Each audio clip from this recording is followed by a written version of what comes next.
I'm starting to have a little sympathy for the lefticals, aka leftists out there, who back in 2019 were terrified to open up their Twitter account to see what Trump tweeted next. I'm starting to feel that same way about my freaking 401k. Let's talk about it.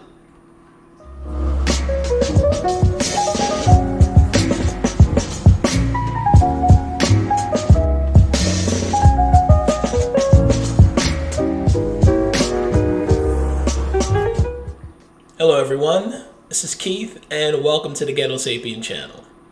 Yeah, man, I looked at my 401k yesterday. It's devastating. It's probably down about 25% or more. Welcome to the Biden economy, which is pretty bad. The consumer price index came out yesterday, and it was 8.3%. Now, the press did their damn best to try and spin it as best they can.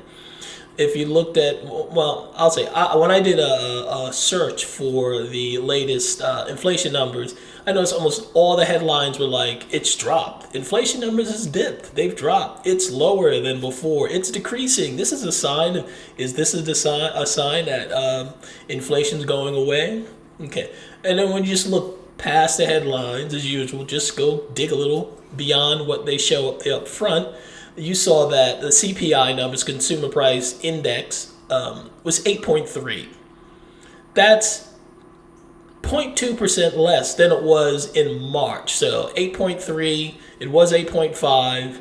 It's dropped down a whole 0.2%, 0.2 to 8.3.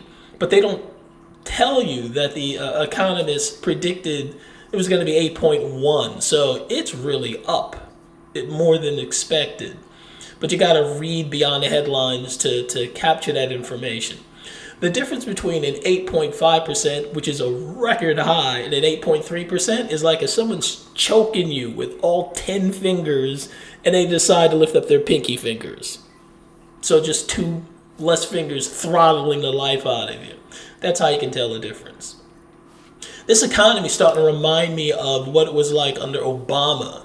That freaking devastation. The Obama economy, people tend to forget, it was so bad. They were making up new terms to make Obama look at least a little better.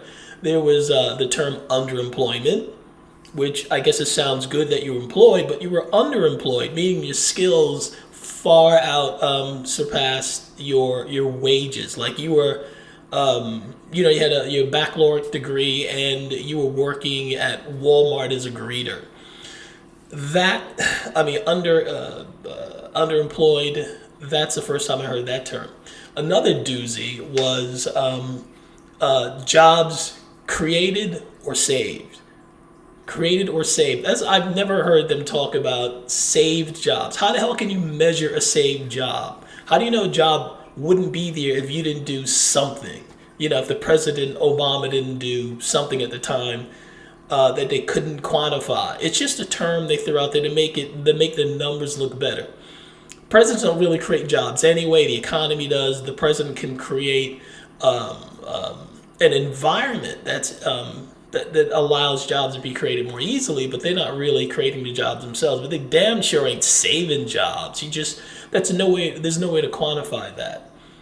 But I remember Cash for Clunkers. That was another debacle that was even mocked by Saturday Night Live at the time. But his all-time favorite was shovel-ready jobs. He spent billions of dollars in shovel-ready jobs, and here's the result. I'm sure that when you implemented the Recovery Act, your staff briefed you on many of the challenges of the permitting process and the impact on putting Americans back to work. And that's exactly what we see in American business as well. Shovel-ready was not as shovel-ready as we expected.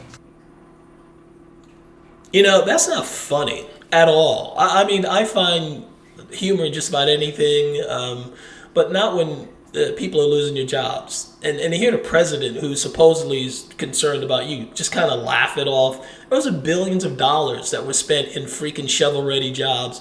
Again, the government should have nothing to do with that, paying to create jobs. Again, they should move out of the way, which Trump showed. He moved the government out of the way. He didn't have the help of Congress or the Senate at the time, but he did what he could do. He helped bring back industrial jobs, which Obama said wasn't going to happen. And all he did was he lowered taxes and he reduced regulations dramatically, aka moving government out of the way and let the free market economy do its thing. Trust people to do what's best for themselves, and it'll work out for the best. But Obama didn't believe that. Everyone was so excited when the first black president was elected, and I wasn't, because I remember during the debates on ABC, Charlie Gibson asked Senator Obama at the time, why would he increase taxes even though all the latest economic numbers show that when you increase taxes, you decrease government revenue. And Obama said he was doing it for fairness, to taxing the rich, even though it wasn't going to bring back more money, it's going to bring less. I knew dude was a socialist right there, and then he lost any chance of me getting getting my vote. But I wasn't surprised at the results of what a socialist like Obama would do to the economy. It didn't surprise me at all. Some of his defenders like to point to the fact that when he left office, the unemployment rate had dropped down to 4.7%, but they don't tell you why that happened. But I found this Money magazine article here that just explains it in these two graphs. Okay, so the civilian unemployment rate, seasonally adjusted, you can see it drops. Started off at 10%. That, it happened under George Bush. He was no freaking prize either, if you ask me. And it dropped down to 4.7%. That looks good. Sure it does. Until you look behind the numbers and see why that was the case. It's because the civilian labor force participation rate, seasonally adjusted, dropped to all-time record lows, 62.7%. People were not participating in the economy. And so since they're not looking for a job, they've given up. It sends the unemployment rate numbers down. So if you just look at the unemployment rates alone, it looks good. But if you look at them in context with the labor participation rate, you could see why those numbers went down. There were other articles that showed that that a lot of this growth in employment numbers, a lot of it was part-time work. Again, that's why we get the term underemployed. A lot of it's contract work. I know because I've been a contractor for years, and there was a lot of contract work for me. I started working for the federal government as a contractor because they weren't hiring people anymore. They were just getting contractors. They were just, that they'd have us just a revolving door of contractors. Worked out for me, but I know it was terrible for most of the country. I knew the Obama economy arrived when, like in 2009, 2010, I started seeing people older than me packing bags at grocery stores and as Walmart greeters. And it was so bad that I remember articles coming out about how the older people were competing with jobs for teenagers. And this was very hard to find, this article here.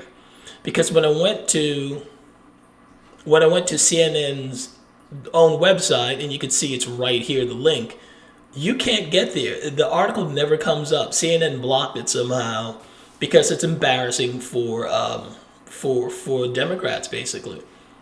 But the gist of the article, and this is an opinion piece, McJobs, an empty calorie fix for unemployment.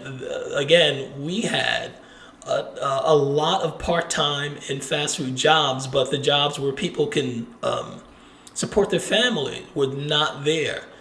These manufacturing jobs that Obama again said would never come back, and he wasn't trying to make them come back.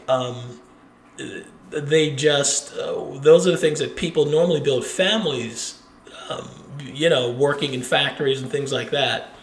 And these McDonald's jobs, these fast food jobs, were not able to replace it. I'll just go down to, because I'm just giving you my anecdotal evidence about me seeing 50, 60-year-old bus boys and stuff at supermarkets, bag boys. But here it really brings it out in this article. and again, this is probably why CNN was hiding it. Said another common and worn out argument is that low wage workers are casual part timers or teenagers just looking for extra cash. But more than 80% of low wage workers are adults, and many are breadwinners in their households and supporting children and other dependents. What's more, unprecedented numbers of older Americans are staying in the labor force after their retirement savings were decimated by the financial and housing crashes. These days, even grandmothers need a living wage. That was the legacy of the Obama economy, and it seems to be coming back with his Vice President Biden. He's continuing where Obama left off. I mean, I'm hearing about formula, baby formula shortages. That must be terrifying for a young parent. I mean, thank God my kids are fully grown and they don't need formula. I could not imagine going to the store and there's no formula there for your child. It's easy to say, and probably a little callous, to say women should just use breast milk. That's how it's been for the longest time. But not every woman is capable of doing that. They need formula. There aren't a bunch of wet nurses hanging out waiting to take up where infant milk's not there. We need to have formula and baby formula, and there's other items that are becoming scarce as well. I go to the supermarket and I'm amazed at how the prices have gone up, and I make a decent amount of money. But again, I'm noticing food costs are just through the roof, as well as gas prices. So we don't seem to be heading in the right direction. I'm hoping that 2022, the midterms, produces a red wave that wakes up DC to let them know the people are not happy with the direction the country's headed in. We can hope and pray. In the meantime, keep up the faith. I guess watch your budget, and that's all I got to say on this. Like, share, comment, and subscribe.